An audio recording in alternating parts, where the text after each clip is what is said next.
We know that engagement with social media and our cell phones releases a chemical called dopamine. That's why when you get a text, it feels good, right? So, we've all had it where you're feeling a little bit down or feeling a bit lonely, and so you send out 10 texts to 10 friends, hi, hi, hi, hi, hi, because it feels good when you get a response, right? Right? It's why we count the likes. It's why we go back 10 times to see if my Instagram is growing slower. Did I do something wrong? Do they not like me anymore? Right? The trauma for young kids to be unfriended, right? Because we know when you get a hit of dopamine, which feels good. It's why we like it. It's why we keep going back to it. Dopamine is the exact same chemical that makes us feel good when we smoke, when we drink, and when we gamble. In other words, it's highly, highly addictive, right? We have age restrictions on smoking, gambling, and alcohol, and we have no age restrictions on social media and cell phones. That's basically what's happening, right? That's basically what happened. You have an entire generation that has access to an addictive, numbing chemical called dopamine through social media and cell phones. What's happening is because we're allowing unfettered access to these dopamine-producing devices and media, basically it's becoming hardwired, and what we're seeing is as they grow older, too many kids don't know how to form deep, meaningful relationships.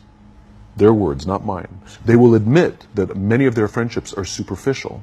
They will admit that their friends, that they don't count on their friends, they don't rely on their friends, they have fun with their friends, but they also know that their friends will cancel on them if something better comes along. Deep, meaningful relationships are not there because they never practice the skill set, and worse, they don't have the coping mechanisms to deal with stress. So when significant stress starts to show up in their lives, they're not turning to a person, they're turning to a device, they're turning to social media, they're turning to these things which offer temporary relief. We know, the science is clear, we know that people who spend more time on Facebook suffer higher rates of depression than people who spend less time on Facebook, right? These things balance, right? There's nothing wrong with social media and cell phones. It's the imbalance, right? If you're sitting at dinner with your friends and you're texting somebody who's not there, that's a problem. That's an addiction. If you're sitting in a meeting with people you're supposed to be listening to and speaking, and you put your phone on the table, face up or face down, I don't care, that sends a subconscious message to the room that you're just not that important to me right now, right?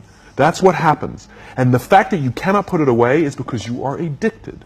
And like all addiction, in time, it'll destroy relationships, it'll cost time, and it'll cost money, and it'll make your life worse, right? And so it's like an alcoholic. The reason you take the alcohol out of the house is because we cannot trust our willpower. We're just not strong enough. But when you remove the temptation, it actually makes it a lot easier. But if you don't have the phone, you just kind of enjoy the world. There should be no cell phones in conference rooms. None. Zero. And I don't mean the kind of like sitting outside waiting to text. I mean like when you're sitting and waiting for a meeting to start, this is what we all do. We all sit here and wait for the meeting to start. Meeting starting? Okay. And we start the meeting. No, that's not how relationships are formed. Remember we talked about it's the little things? Relationships are formed this way. We're waiting for a meeting to start and we go, how's your dad? I heard he was in the hospital.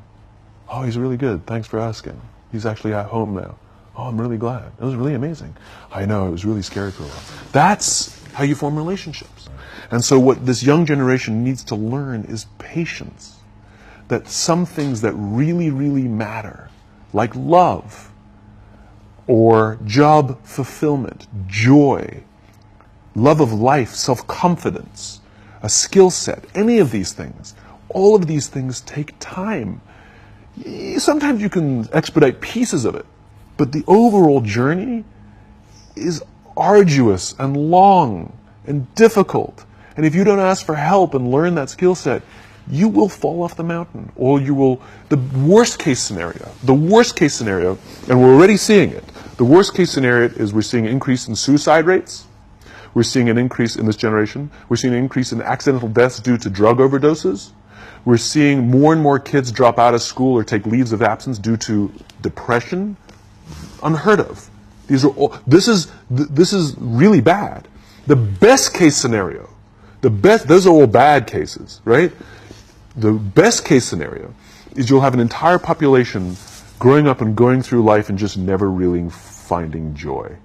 They'll never really find deep fulfillment in work or in life. They'll just waft through life and it'll be just, it's fine. We now have a responsibility to make up the shortfall and to help this amazing, idealistic, fantastic generation build their confidence, learn patience, learn the social skills, find a better balance between life and technology.